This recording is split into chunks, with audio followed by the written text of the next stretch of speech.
Good morning. Good morning, Your Honor. May it please the Court. Yes, sir. Before we start the time, is there a certain amount of time you would like to set aside for rebuttal? Yes, Your Honor. I'd like to reserve 5 minutes, please. All right. You may proceed. May it please the Court. Callan Cravata of Foley and Lardner on behalf of the appellant Zachary Niels. The trial court erred in 2 ways in this case. First, the trial court erred by failing to determine that the parties had formed a settlement agreement pursuant to the proposal for settlement statute and rule. Second, the trial court erred to the extent it set aside the acceptance of the proposal for the settlement and allowed for the withdrawal of the offer underlying the proposal for settlement after it had been accepted and after a settlement agreement had been formed. I'd like to begin by inviting and addressing any questions that the panel may have. If not, I'm, of course, happy to proceed with my prepared remarks. I have several questions. My colleagues may have several questions. And this is a hypothetical. Sure. We know the proposal was for $100,000. If it was for $100, would that change the paradigm? No, Your Honor, and there's a couple factors here. One, the formalism of the proposal for settlement statute is a feature, not a bug. As the Florida Supreme Court told us in Suarez Trucking, you have an offer, you have an acceptance, that's it. I'm not aware of any opinion by this court finding that mistake is an exception or is a statutory escape hatch from the proposal for settlement statutory scheme, and that is consistent with Are you saying that Suarez Trucking does away with defenses to settlement agreements? I'm not, Your Honor. You are correct insofar as underlying your question is Suarez's recognition that it operates against basic principles of contract law. And certainly mistake could be a defense to contract enforcement or a reason perhaps for reformation of a contract. I think that's a separate question from formation of a settlement agreement pursuant to the proposal for settlement statute. And that's the underlying issue here is where the trial court erred. You had the offer, you had the timely acceptance, the offer was never withdrawn. So you have To understand what you just said, and I want to make sure I understand, I know my colleagues do too, are you saying that in the $100 example, there would be a formation, but then there could be a motion filed by the one who made the mistake, asking the court to set it aside? That's exactly right. So in that instance, Your Honor, there would be a settlement agreement formed, presuming there was an offer for $100, it was never withdrawn, and there was a timely acceptance. You would have a settlement agreement formed pursuant to the proposal for settlement statute under Suarez. I think the issue there, the legal question becomes, legally under Florida law, can you set aside a settlement agreement formed pursuant to the proposal for settlement statute on the basis of unilateral mistake or on the basis of mistake? And what's the answer to that question? I think that's a tough question, Your Honor. It's certainly our position that the answer to that is negative. That under, and I would direct Your Honors to the Williams case. What's the statute's answer to that question? I think that's a great question. So the statute provides one mechanism for the withdrawal of an offer pursuant to the proposal for settlement statute. And the statute says if you want to withdraw your offer, you got to do it within 30 days or before it is accepted. So the statute does not provide a mechanism for the withdrawal or the rescission of an agreement formed pursuant to the settlement statute on the basis of unilateral mistake. And that was the fourth DCA's point in the Williams case. The statute provides one mechanism for withdrawal. It doesn't provide, I think the language is unilateral mistake is not an escape hatch from the statutory scheme. So that is why our position is negative, because the statute does not provide the unilateral mistake. Now you said within 30 days or before acceptance, and I admittedly need to take a closer look at the statute myself. If you get an offer and you see it and rush off your acceptance within 2 or 3 days of getting it, do you still get the 30 days to be able to withdraw that under the statute? You do not, Your Honor. The statute provides that the sole mechanism for withdrawal is either is prior to acceptance, and the acceptance has to occur within 30 days. So if the offer is accepted within a day or two, for example, the opportunity for the offeror to withdraw is gone. I will point out in this case, the offer was pending for 29 days prior to the acceptance by the defendant. So that's in the this sole case. means of withdrawing the offer, but is that different from a defense to forming the agreement itself? It is perhaps a basis to set aside the agreement would be unilateral mistake, and perhaps Suarez Trucking could be read to provide for that. I think that to provide for contract-based defenses to settlement agreements formed pursuant to the proposal for settlement statute. So, for example, unilateral mistake as a contract defense to the defense to a post-formation type argument. I think that the issue with that, Your Honor, is the proposal for settlement statute. The language of the statute does not provide for, or does not even contemplate that unilateral mistake may be a mechanism to set aside an agreement formed pursuant to the statute. And I'd also... What about the rule of procedure? And I know we don't have it here because your motion was denied to enforce the agreement, but assume, again, hypothetically, that the court had granted your motion and forced this agreement. Would not the appellee have had an opportunity under 1540B, mistake, inadvertence, excusable neglect, et cetera, to move to set that aside under the rule of procedure? I think that certainly could have been the case. To Your Honor's point, that was not the case here. I think that the predicate to that would have been obviously the acknowledgement that a settlement agreement had been formed pursuant to Suarez Trucking. I think in that instance that there becomes an interesting legal argument between the interplay between the proposal for settlement statute and, to Your Honor's point, the rule of procedure in 1.540B. In that instance, I think the movant would still have to comply with 1.540B, show excusable neglect, submit affidavits, and provide a sufficient justification, perhaps to set aside a settlement agreement formed pursuant to the statute. So that may be perhaps a mechanism by which a party could, in theory, move to set aside an agreement formed pursuant to the proposal for settlement statute. But I think it requires, the point I want to get across here, I think it requires more, obviously, than what occurred here, affidavits, some showing to meet some standard as opposed to Did you what object? occurred. That wasn't objected to below, though, correct? I mean, What, Your Honor? the attorney should give sworn testimony in this situation. The attorney below should have given sworn testimony. He didn't, but you didn't. Nobody objected to that, his testimony coming in, correct? Well, that's not entirely correct, Judge Boatwright. The issue is that the defense of excusable neglect or mistake was not really raised below. It was only argued for the very first time at the hearing on the motion. But the trial court did not actually address that issue in its ruling. The movant, Mr. Combs, asked the court, the relief request in his motion was to set aside the acceptance and allow for the withdrawal of the offer, whereas my client, Mr. Neild, asked for the court to enforce the settlement agreement. No one below acknowledged that a settlement agreement had been formed and then asked the court to in turn set aside that agreement on the basis of Were you mistake able to show neglect. below that the plaintiff's counsel had authority to settle a case on the client's behalf? Yes, Your Honor. I think that the Were you required to do genesis. that below? Well, I believe that the fact that an offer is made pursuant to the statute is signed by counsel is prima facie evidence that it was authorized by the client. I'm not aware of any authority, again, in the proposal for settlement context, that requires a party seeking to enforce a settlement formed pursuant to the statute to show that the offeror had authority. I think there's a distinction, and Suarez Trucking makes this distinction, there's a distinction between settlement agreements formed pursuant to the proposal for settlement statute, which obviously is the universe we are in, and settlement contracts formed pursuant to other mechanisms. And so I think that the case law that is discussing the need to show affirmative authority on behalf of counsel to make an offer on behalf of their client, that case law exists in that context.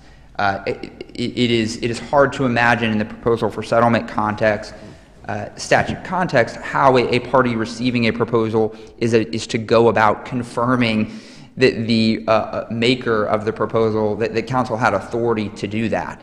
I guess one means would be a discovery request, but you would not have a response to that discovery request by the time that you had to respond to the proposal. There is no mechanism by which a party who receives an offer can confirm or otherwise validate the authority. Precedent requires that. I counsel. guess that's what I'm asking you. I mean, in the hearing below, I mean, there's cases cited in the answer brief that says that's a requirement. Are you saying that's not a requirement?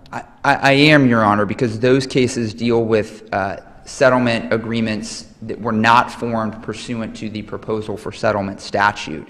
And what Suarez Trucking tells us is that when we're in the universe of the proposal for settlement statute, those offers are take it or leave it. You receive an offer, you have 30 days to consider it, and if you don't accept it, there could be sanctions and attorney's fees liability. So there is the formalism of the proposal for settlement statute is a feature, not a bug. It's intentionally designed this way.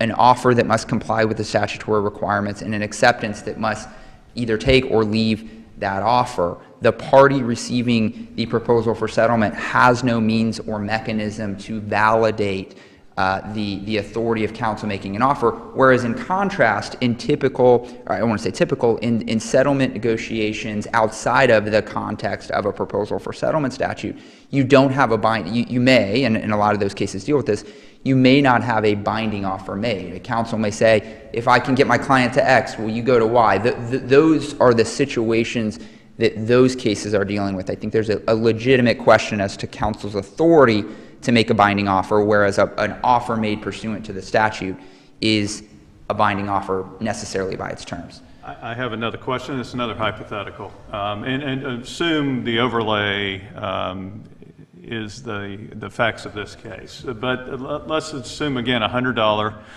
proposal, and instead of 29 days, Mr. Lechner sends out a $100 proposal, and it just so happens that same day the deposition of his client is happening.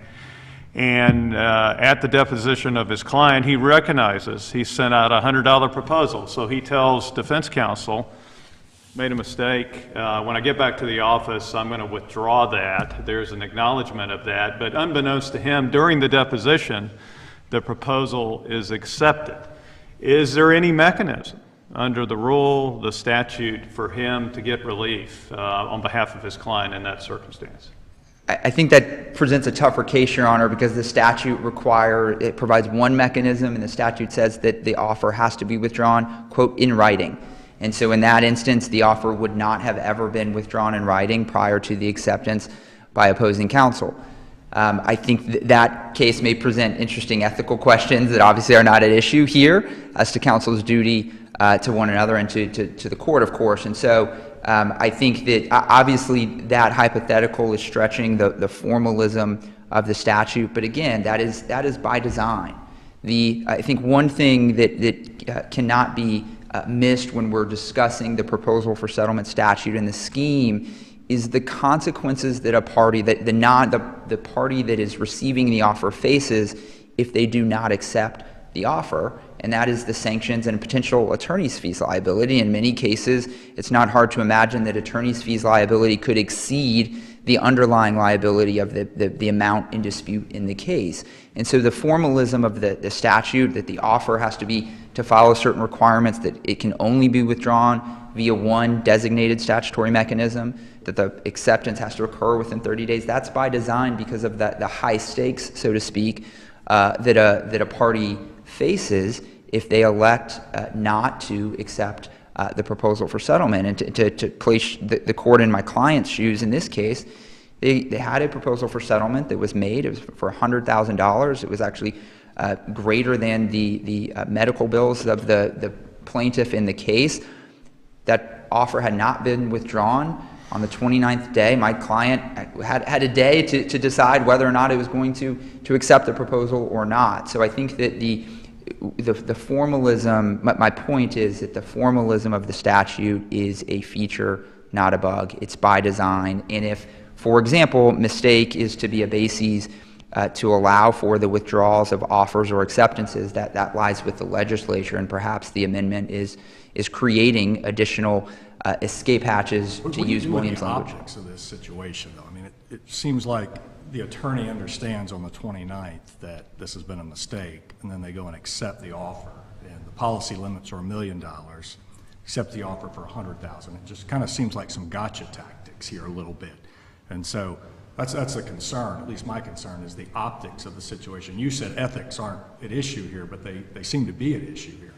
And I appreciate that. Well, first, I recognize that I'm now at time, but I do want to answer the question. I think that there are differing views of what actually occurred between the counsel. So the first point, Your Honor, is that to answer that question, Suarez Trucking tells us offer and acceptance, communications between counsel are immaterial. So I'd start there. The second point, Your Honor, is I want to make sure that we're clear on the record as to what occurred. The proposal for settlement was accepted on July 13th. On July 14th, counsel for the movement sent an email on the same e-service thread, which is in the record. I believe it's page 14 of the appendix. And that email stated, I wanted to read from it because this is, I believe, an important point. And counsel is recanting or is referencing a phone call that happened the day prior, and he states, quote, I respectfully believe it should have been obvious from our discussion yesterday when I indicated I assumed our PFS was, quote, for limits, and also the pre-suit demand from David Seltzer for $275,000, that the $100,000 PFS we served was an error. So I know that there has been references in the answer brief that on that phone call there was a clear and direct and unequivocal statement that the PFS was served in error. That did not occur. I want to be clear, I was not the counsel involved at that time, but that did not occur. But the email that was sent the next day doesn't even say that's what occurred. The email doesn't say, as I told you on the phone yesterday, the PFS was served in error. The email says, I believe you should have known from the phone call that the PFS was served in error. So this idea that there were some gotcha tactics or some taking advantage of a known error is in our review, respectfully, not supported by the record. In addition to that, we believe, again, to go to the first point, that Suarez Trucking tells us that the oral discussions between the parties are simply immaterial to the formation issue as to whether or not a proposal for settlement was formed. And with that, I'd like to reserve the rest of my time. Certainly, and you answered a question as part of your time, so I would ask an extra 2 minutes be added to appellant's time, and also to appellee's time. That will give you 22 minutes, so if you so choose, Mr. Lee. So, thank you, Your Honor. Please proceed. Hello again. May it please the court. Brian Lee representing Thomas Combs in this case. We believe that the trial court's decision should be affirmed, even just but for the reason that there was proof of a unilateral mistake in front of the court. The motion, there was some talk about what the motion said. The motion actually said two different things. It said that not only was that the plaintiff never authorized counsel to make a proposal less than the policy limits, but it also said that the proposal was a mistake. And the email that was attached, which counsel read, after that email is done, it looks like a day after, the defense attorney sent an email, didn't say that, hey, that wasn't what I thought when we talked. It just said, we're not going to withdraw it. You said where there is proof of a mistake. I'm looking at some language in Williams v. Fernandez out of the second DCA that says unsworn statements do not establish facts in the absence of stipulation. What proof was offered that there was a mistake? Well, counsel certainly testified at the hearing, talked at the hearing about the mistake. There was proof from the email that there was a mistake, and the defendant didn't object to that. Now, the defendant could have said, hey, look, Judge, that's not sworn testimony. And so you need to strike that, and it needs to be sworn testimony from the court. And this has happened in other cases, and not in this particular type of case where a party doesn't timely object to something. And what courts normally say in that circumstance is that, okay, we're not going to allow you to attack them not doing something when you didn't bring it to the court's attention. And the reason we're not going to do that is because if you had done that, the court could have taken steps. Counsel could have taken steps. If defendant would have said, Judge, that's not proper evidence, and we need to have evidence. So to not burn up too much of your time, your argument is sorry. that it's not preserved. Correct. That's the argument. Okay, I don't want to burn up all your No, time I on that understand, question. and I appreciate that. When we then talk about the mistake that was done, there is this battle in the briefs, so to speak, between the Suarez trucking case and the Dale case that we've cited out of the fourth. What do we Go ahead. do, Go ahead, Mr. Judge. Lee? Judge McIver asked a very good question. We look at the statute, we look at the rule, and the text seems to say the only mechanism to avoid this issue is withdrawing it ahead of the acceptance. Once an acceptance happens, according to Suarez, that's the end of it. What would you have us to do with that? So I disagree that Suarez does that. Because if you look at the Suarez case, Suarez doesn't just talk about the statute and say, here's what the statute says, and that's it. What Suarez actually does, if you go through it, it talks about contract law. It talks about offer and acceptance, right? And Suarez was a very different situation than the one we have here. Suarez was not a situation where there was a motion to withdraw it. In Suarez, the situation was that it was accepted. The proposal was done. It was accepted. And then when the defendant sent the check, it included a workers' compensation carrier. And so it wasn't a situation where the offer was being, the actual proposal was, there was the argument that it was a unilateral mistake. There wasn't any argument like that in Suarez. And so when Suarez is talking about offer acceptance, it's talking about it in the sense of that's what we have here. There was an offer acceptance. What you're talking about, litigants, is whether the settlement agreement was actually complied with. And then it went through that analysis. But back to Judge McIver's question, I'll ask it less well than he did, but we see the text of the statute, we see the text of the rule. I just don't see a mechanism that would provide what Mr. Lechner did here, short of maybe a 1540B motion setting aside an agreement. Where does this right come from? Where does it emanate from if it's not in the text of the statute, if it's not in the text of the rule? Because at the core of a proposal for settlement, it is a settlement agreement, settlement contract. That's what a proposal for settlement does. And the statute does not do away with how contract law issues are applied to that situation. And the Dale case makes that extremely clear. The Dale case was involved, it was a 2020 case, it involved a proposal for settlement. It involved an argument of unilateral mistake. And the 4th District didn't say what the appellant is saying is that, well, you can't take that kind of argument. They went through all the case law that's been for a very long time that says we could still use unilateral mistake and whether or not someone had authority in a proposal for settlement situation. A proposal for settlement is not different from negotiations or settlement negotiations without a formal document. There's nothing in the statute that says that a proposal for settlement is not subject to those core common law contract principles. There's nothing in the statute that says any defenses that you have, meaning whether you had authority to settle it, whether it was a unilateral mistake, are no longer applicable, right?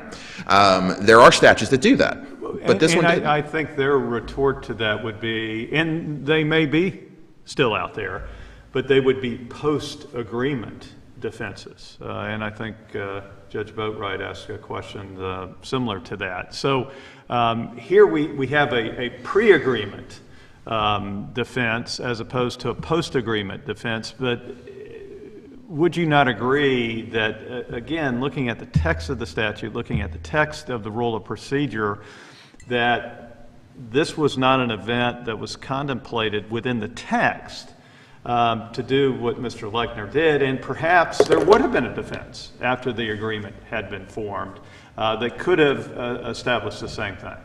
Yeah, and I think I understand where you're going, and I do think that Suarez does talk about that. Suarez talks about that when you get beyond offer acceptance and boom, that was there, right? So now you're dealing with post-settlement issues. And Suarez does say in that situation that, look, the proposal for settlement is what it is. Or when it talked about oral communications, look, you can't, orally say you're accepting a proposal. You got to do it in writing. But what it doesn't do, and this is very clear in the Suarez trucking, because if the court will recall, there was an argument as to whether or not the attorney had the ability to make the proposal. And the Supreme Court was very clear in saying, we're not getting to that issue because that wasn't briefed below, and there's things that have to happen in front of the trial court. And so you're saying, Mr. Lee, there may be another chapter to Suarez trucking?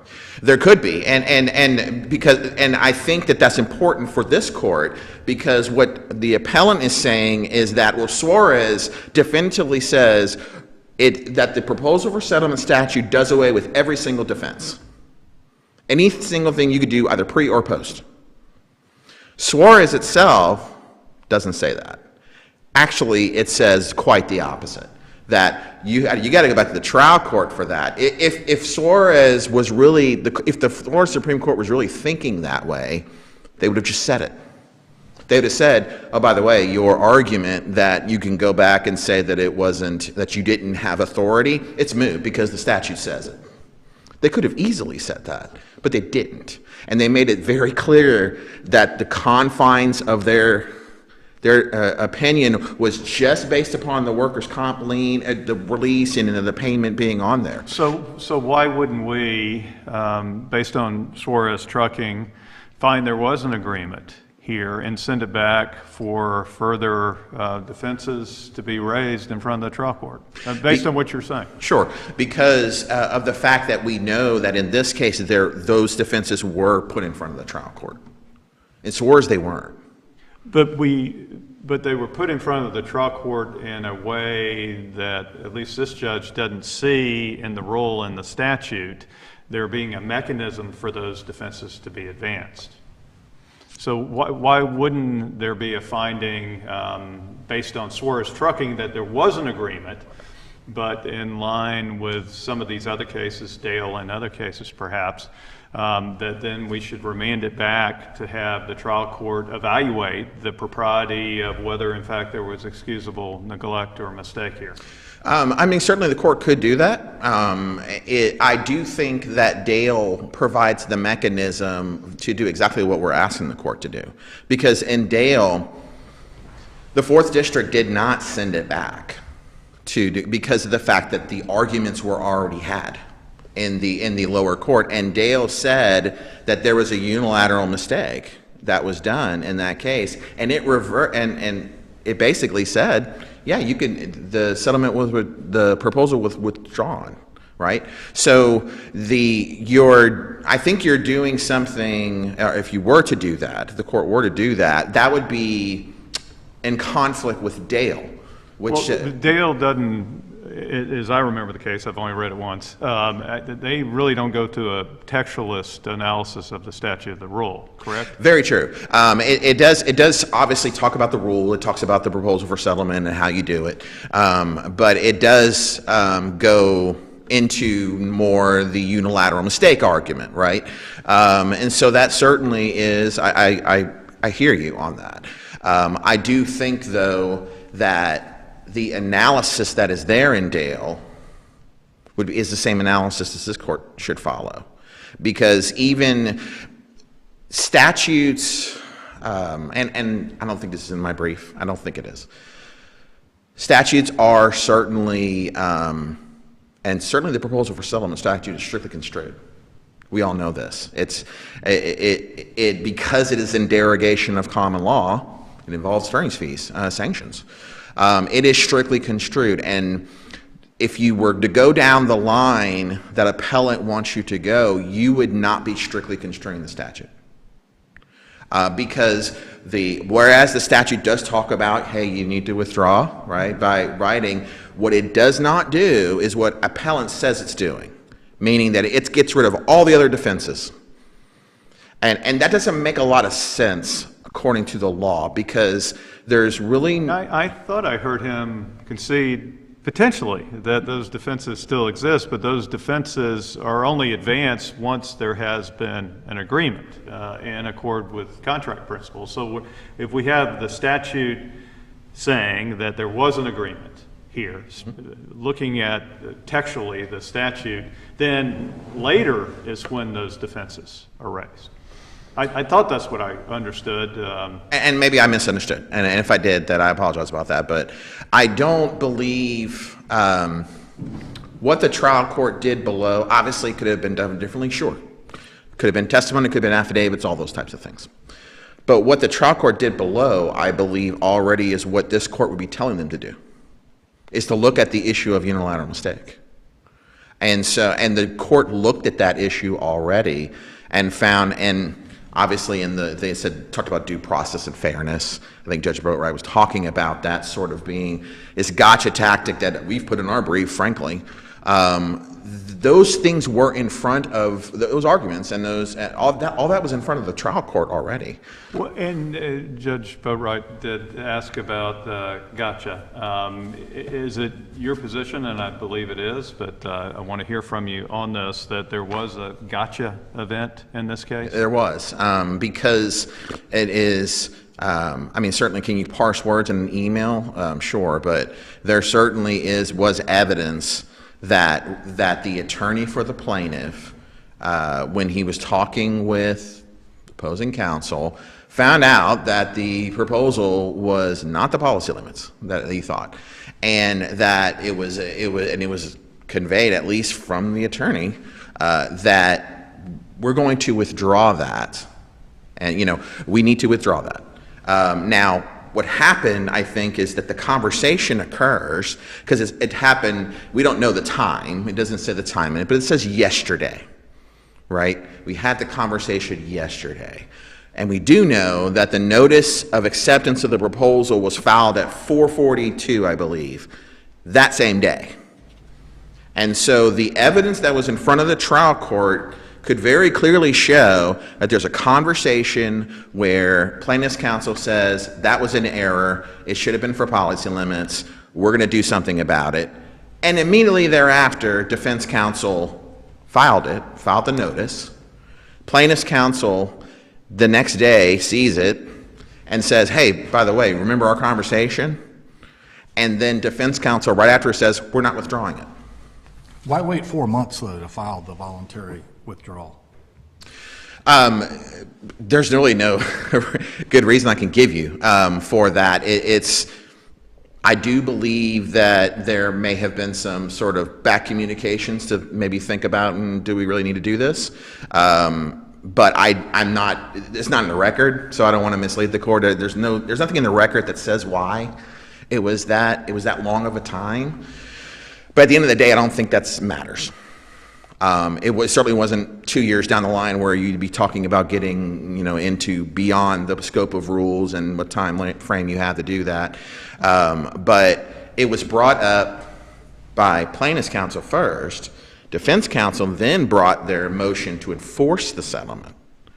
And so, irregardless of whether the argument is that the plaintiff's counsel didn't put all the issues in front of the court, defense counsel surely did in his motion. And so the court kind of looked at it in both sides of what that argument would be. And the trial court determined that according to the evidence it was given, without objection, it decided that to grant the plaintiff's motion to withdraw it. This court obviously would look at a de novo standard, but there's nothing in the record that would show, I believe, the court that the trial court misinterpreted the law, didn't follow certain things that weren't waived, or that he was wrong. The evidence supports it. The evidence supports that argument of a withdrawal. It doesn't do it with the case. The case certainly goes on, but the proposal for settlement should have been allowed to be withdrawn, and that's what the court did. If there's no other questions, I know I'm early, but we would ask the court to affirm the trial court's order. Thank you.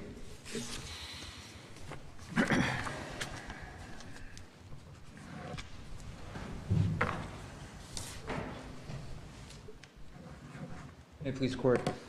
I'd like to address two core points. The first is this gotcha tactic idea and concern that the court has raised. In the first, and at risk of perhaps retreading ground, is to just underscore what Suarez Trucking in the Florida Supreme Court has told us about a year ago on this exact issue. And I want to just quote from page 44 of that opinion. Quote, regardless of communications between the parties concerning the offer, absent a withdrawal of the offer in accordance with the statutory provisions, the offer will remain open until the statutory 30-day offer period has passed. Here, the offer remained open regardless of communications between the parties concerning the offer. That is the starting point, Your Honor. The second point, and this goes exactly to Judge Boatwright's question, the plaintiff waited over 4 months to take any action, to move to set aside the settlement agreement, to acknowledge that a settlement agreement Why was does that formed. matter? I mean, are you making a laches argument? Is there some provision that says 4 months is too long? No, Your Honor. There is not a technical legal argument. What I believe that speaks to is this concern of gotcha tactics or gamesmanship. If those concerns were indeed valid and legitimate, one would certainly expect that counsel would be more proactive in terms of addressing and responding to those. And the other point to take note of there is that during that 4-month period as well, Mr. Neild and his counsel sent the $100,000 settlement payment check to counsel for the plaintiff. They didn't receive the check and say, no, why did you, this is sin and error, you know that the proposal for settlement was not valid, any sort of action after receiving the settlement payment. So to Your Honor's question, no, there is not a technical latches based argument that can be derived from that 4-month. Very briefly, if this happened in the other direction, the settlement was actually supposed to be for $100,000, they messed up, they added a zero, they offered you $1 million settlement, you got in a rush, you accepted it. Is there any mechanism for you to say, that was a unilateral mistake, we should be able to withdraw from that, we're not supposed to be paying $1 million, we're supposed to be paying $100,000, and it was obvious to everybody? No, Your Honor. The statute does not provide an escape hatch in either direction. I would say that an acceptance requires an affirmative act, an affirmative sending in writing, whereas a proposal could be rejected by silence, so to speak, by just simply allowing the 30 days to proceed. So other than, it's hard to imagine, I guess, where a party affirmatively acts in error by accepting the proposal. If in that instance, I think what that goes to. Well, let me, and a very good question by Judge McIver, let me put it on the defense side. Just an insurance company has a couple of cases with Morgan & Morgan, and they just happen to be Mr. Smith, different first names, and they conflate those, and they send a proposal for $1 million on one of those cases where there's only a $100,000 policy, and they send $100,000 on the other case where there's $1 million policy. Is there a way for that carrier, that defendant, to get out of those proposals?